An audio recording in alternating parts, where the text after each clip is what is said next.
Hey, running friends. Welcome to the Wrinkled Runner podcast. I'm Sherry, the Wrinkled Runner. I'm over 50 and I love to run wherever I go, but Buffalo, New York is my home. If you are looking to start to run or you're an older runner, this podcast is especially for you, so subscribe now. I love to help people get running and keep running.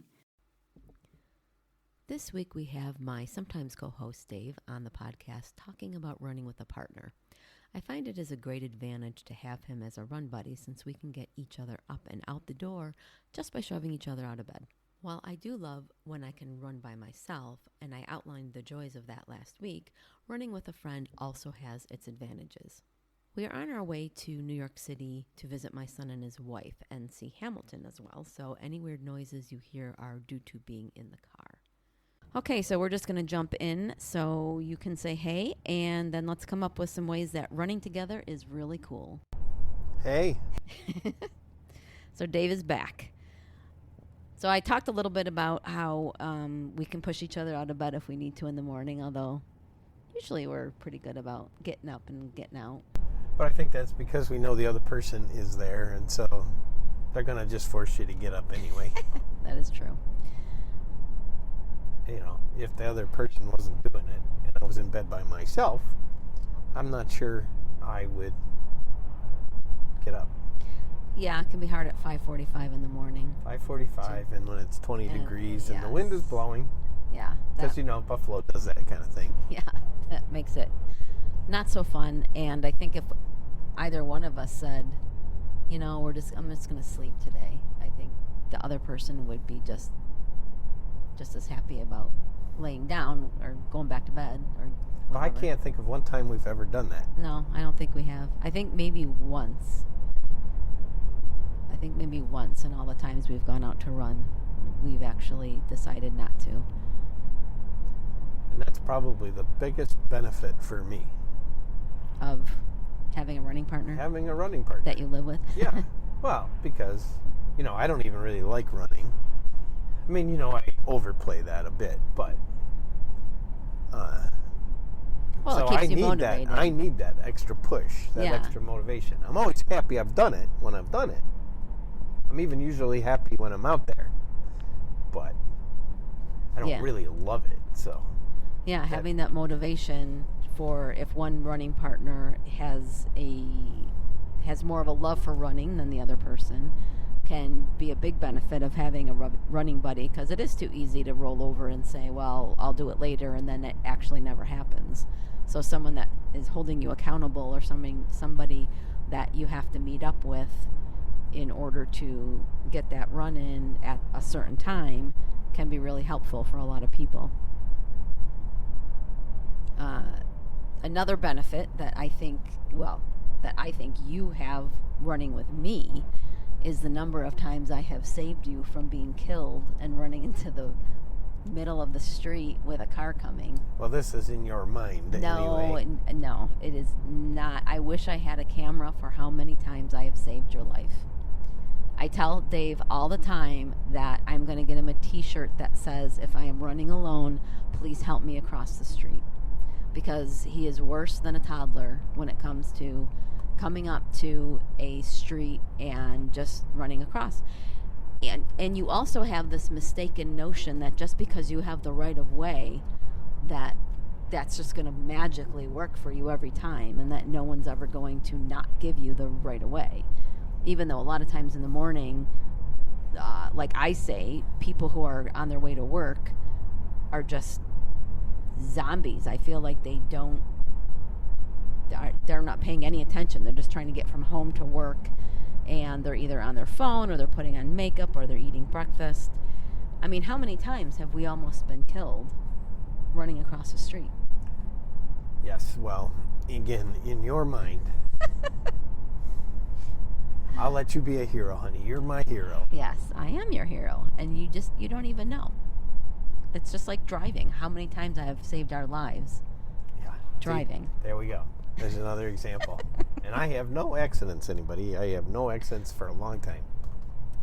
Well, you did back into a pole once in our driveway. Anyway. But in addition to that, we can, if you have a running partner, you can also check for like medical issues and things like that. I mean, you have issues when you're running, especially in the heat, and having me with you, I think, can hold you back sometimes with running all out, or having you stop, take a breath, take something to eat, take something to drink, to rehydrate yourself. Otherwise, sometimes I think if you were to go out by yourself a lot and really try to push it, you might find yourself in trouble doing that. Sure. Well, let's face it. You are the more cautious one in this relationship, and I am the one who thinks nothing will go wrong and we should just try it. So, like running in the middle of the street. So, it's a helpful balance at times. Because I do have to remind you to drink sometimes or eat. Like, you have to take your electrolytes with you on a lot of runs. And if your heart rate is starting to ladder or go up, I can remind you, hey, you need to drink some electrolytes. Because sometimes, we've been out there in the heat and you've gotten to the point where you're almost like in a panic or, getting a little confused, and you don't remember to do that. So I think having someone with you can help in that situation. And also if, heaven forbid, one of us were to collapse or something were to happen, having someone else alongside to be able to call 911 is a really good benefit, especially for those of us who are older. Sure. I think as well, having someone that you're running with, not only for motivation to actually get out there, but to push to do more and be better when you are going through some of the hard workouts. Sometimes it can be easy to decide, I'm just tired. I don't feel like doing these intervals today. I don't feel like, pushing this pace. And having someone alongside you that is maybe a little faster than you can be pushed a little bit, not to injury and not to doing something to overtraining or doing more than you should. But sometimes we just need a little bit of a push to do our best or to run as well as we planned on for that day. Yeah, for sure. And, let's face it. You are the runner in between the two of us, and you know more about running than I do. And so you can really help me anyway. And there's probably a lot of people like that. Like maybe you're a starter runner and there's someone that runs a lot, and they'd be willing to run with you a little bit, and you could learn a lot. Yeah, and I think that's one thing that new runners are intimidated by is running with somebody else. A lot of people are hesitant to join running clubs, or a lot of running stores will have like a running group that goes out, and I think that there's an intimidation factor there where people think, well, no one runs as slow as me, no one's going to want to run with me, people are going to have to wait, and they just don't want to go through that or, put other people through that. But I think the running community, for the most part, is actually very helpful in that area. And there's always going to be somebody who runs faster than you, and there's people that are going to run slower than you, and you'll be able to find those people in those groups to be able to run with you. Yeah, hey, it's also, I think, one of the things you've learned in your running is that a slow run is really important, and right. It really does mean a slow run. And so I think sometimes I'm helpful to you because you have to run more at my pace, which is much slower than yours, and it actually makes it easier for you to get that slow run in and work those other muscles and fibers in your body that you wouldn't otherwise do. Yeah, and actually that's a good point with pushing to do more or be better doesn't necessarily mean pushing the pace or going faster or harder. Sometimes it means making sure that your slow run is a slow, easy run. I think it can be really hard for runners to get into their heads that slow running actually leads to faster running, and you need those slow runs to build those slow twitch muscles and then recover from the harder workouts with recovery runs and slower runs and things like that. Maybe that's another podcast for you to do if you haven't done that topic already. Slow runs. Yeah. Easy runs. Yeah. And fast runs. And why do you do those? Yeah. And I think that's a big thing too, is when you learn about running, you learn more and more of the whys behind all the different workouts. Before, I think both of us, we would try to make each run faster and each run longer, and it was breaking down our bodies because we really didn't understand what was behind the different running workouts and why you do them. So along with that, I think there is a reminder to back off sometimes. If we're having a hard run or we're doing a workout that we're getting a little too intense, or your heart rate's getting a little too high, or we're really feeling it or feeling the heat, we can remind each other that to back off. We're not going to have the best run of our lives every single time we go out there. Yeah. And sometimes backing off is the best thing that we can do to build our running fitness, because if we get injured or break ourselves down, then instead of an extra day of rest, we're going to need 6 weeks of rest because of a stress fracture or something like that. So that's another thing that a running partner can do, is help you to understand when you need to back off a little bit. And every day isn't going to be a fantastic run, and it's okay to scrap plans sometimes and just have an easy run if that's what your body needs. So don't be afraid to ask somebody to be your running buddy once in a while, even if they're better than you, because you probably learn from each other. Yeah, that's right. I think for you and me, too, one of the benefits that we have, and one of the benefits that can be developed if you have a running partner or get a running partner, even if you don't know them very well in the beginning, are the meaningful conversations that we can have, which is also a great thing during slow and easy runs, because you're supposed to run at a conversational pace, and so we can check ourselves by making sure that we can have those conversations and be able to talk. And I think we solve a lot of world problems on our runs. I mean, we should probably record ourselves on all of those runs, because we would have solved all the world's problems by now. Yes, I think you're right. And we solve a lot of problems that other people are having that we know too, I think.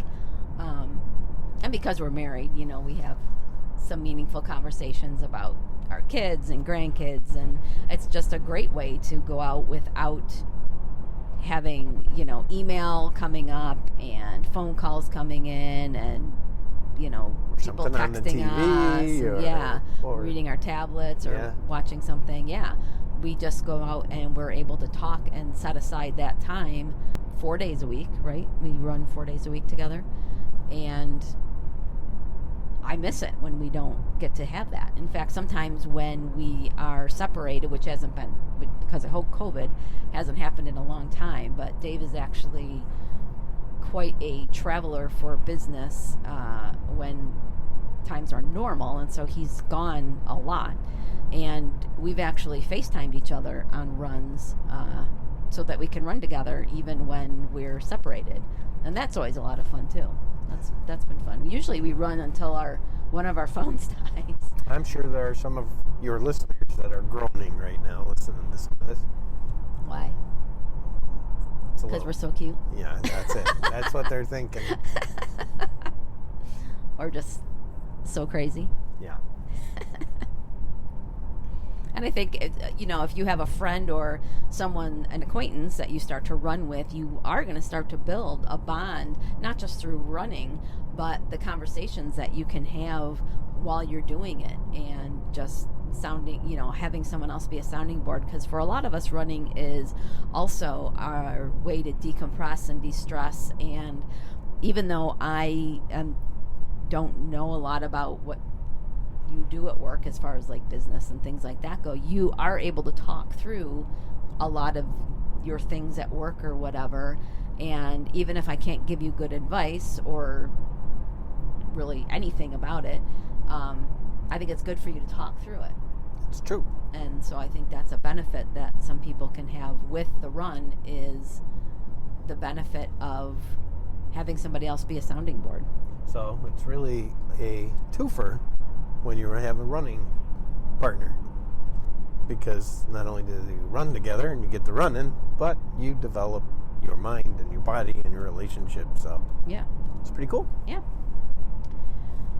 And having a running partner as well, for us anyway, because Dave, one of his things is to kind of hold me back a little bit, because I like to negative split during races, is if we race the same race, a lot of times we will start out at the same pace. And there'll be a point where I will start running away from you, but it is fun to just go to races together, start the race together, and, be at the after party together afterwards. And we were able to run with our daughter-in-law, who had never run a half marathon before, and actually in a couple weeks I will be inviting her on the podcast along with Dave, and we're going to be going over that evil half marathon from Ellicottville. I just got an eye roll. But we had a lot of fun during that run. And even though we weren't going for any kind of time, we were just trying to get her through her first half marathon. I think we were as emotional as she was getting to the end of that race together, and just using that time for getting her through it. Well, getting someone through a personal milestone is a very exciting thing. Yeah. One of the things, I don't know if it's a benefit. Well, it's probably not a benefit, but we've had lots of arguments running together too. I wouldn't say lots of arguments. Okay, maybe not lots of arguments. I can probably name the arguments that we've had. Yeah. But so why is that a benefit? I don't know. I mean, it speaks to hashing things out, I think. I mean, if you have a new person that's running with you, you probably don't want to do that. And it's probably more of a, what's the word? It's probably more dicey, or I don't know what the word is. If you're doing it with a friend or whatever. I mean, we're married, so we kind of have to make up. But you probably don't want to blow up a friendship arguing while running. But we've had some good arguments. Yeah. Well, I'm not sure we went out with the intent of having an argument. No, we've never intended to have an argument. Yeah, I wouldn't recommend that you set up a run so that you can have an argument with somebody. Well, you could set up a run so that you could talk out an argument you want to have with somebody else. Although it may be an opportunity to help you, do a speed workout improve your time. That right? is true, because you often always like a little bit of anger. And yes, even if we're not arguing about something, if I'm mad about something and telling you about it, you always have to pull me back, and we can't talk about it anymore, because I will just take off. Yeah, definitely true. Now, we've also gotten into arguments where usually it's you, which is weird. I don't think they care about our story. I think they're more interested in the running partner thing. No, this is behind the scenes. This is good. You'll actually run away from me. No. Yeah, we've argued enough where you've run away from me. I mean, I've run away from you too. The most recent one, I've run away from you. Do you remember that one? I actually don't remember any of them. Well, the only one I remember is in Shanghai, actually, and you took off away from me, and I was trying to keep up with you, and I think I did one of my best times ever. Well, you ran away from me in Japan once, I remember, and then I ran away from you last year sometime. I don't remember what the arguments were about.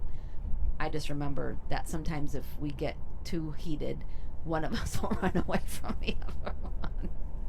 Anyway. I think it's fun. So any other ways that running together is a benefit, honey? I mean, that list is kind of stuff I've come up with.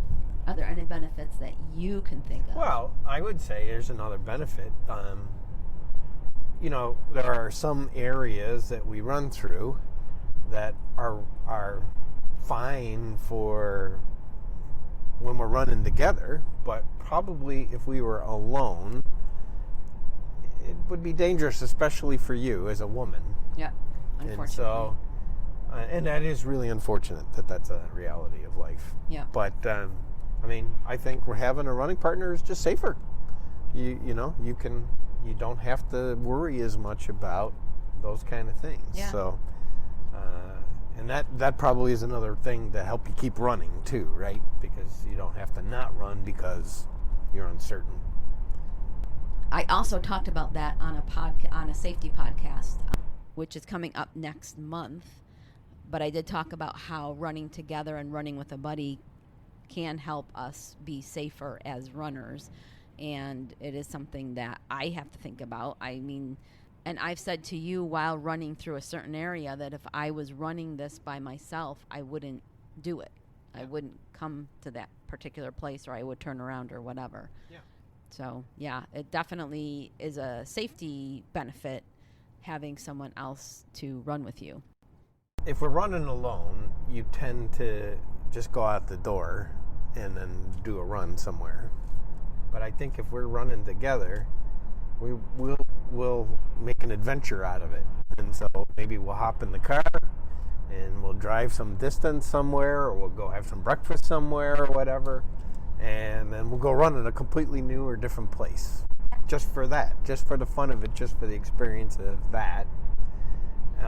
I don't know if we were by ourselves, we would do those kind of things. That is actually very true, that we can actually do that. We can go on an adventure and decide that we're going to run the Outer Harbor, or, we could hop in the car, take a bus.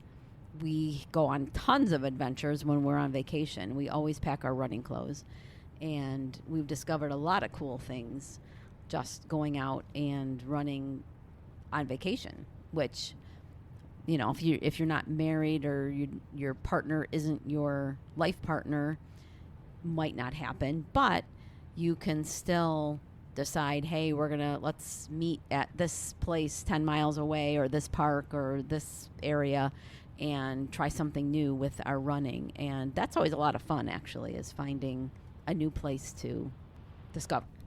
Okay, well, we're going to stop there, but really, even if you don't have a running buddy at the moment, there are ways that you can get one. You can join a running club or head to the website of the week, which is joggingbuddy.com. You can sign up and find a partner that is in the same category, so to speak, as you, so from novice to super advanced. And this app has runners from over 100 countries, and you can enter your town or postcode to see what runners are near you. Next week's episode is all about running motivation and how to find some if you're running low. It can be hard during the winter months especially, so make a note to join me at 9 a.m. on Monday morning. I hope you enjoyed today's episode. If you know another runner who could benefit from today's topic, go ahead and share it. Do you have any running questions? You can ask me. Email me at sherry@wrinkledrunner.com, and if I can't answer your question, I will do the research to find the answer and share it with you. The questions I get from listeners like you help me develop episodes, so please don't be shy. You can sign up for my once-a-month newsletter using the link provided so that you can have all the Wrinkled Runner resources from the past month all in one place. I also have opened up my virtual coaching in addition to coaching one-on-one with those in the Buffalo, New York area. So head to my coaching page on the Wrinkled Runner website, which I will, of course, link to, and check out how we may be able to work together. Until next Monday, thanks for listening, and I'll see you on the run.